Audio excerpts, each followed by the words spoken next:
ነቢዩ መሐመድ በ570 ዓመተ ምህረት በመካ ከተማ ተወለዱ።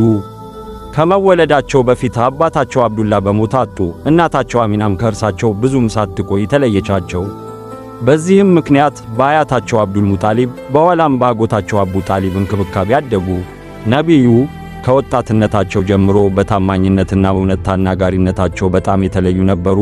ሰዎች አልአሚን ታማኝ ብለው ይጠሯቸው ነበር። ከከዲጃ ረዲየላሁ ዐንሁ ጋር ተጋብተው በሰላምና በክብር ኖረዋል። በ622 ዓመተ ምህረት ወደ መዲና ሂጅራ አደረጉ። በዚያ የመጀመሪያውን የእስላም ማህበረሰብ መሰረቱ። በጥቂት ዓመታት ውስጥ እስልምና በሰፊ ሁኔታ ተስፋፋ። መካም በሰላም ተከፈተች። ነቢዩ ለጠላቶቻቸውም ይቅርታ አደረጉ፣ ምሕረትና ፍትሕ አሳዩ። ነቢዩ በ632 ዓመተ ምህረት በመዲና ከዚህ ዓለም በሞት ተለዩ። ነገር ግን ትምህርታቸው እስከ ዛሬ ድረስ ለሰው ልጆች መመሪያ ሆኖ ቀጥሏል።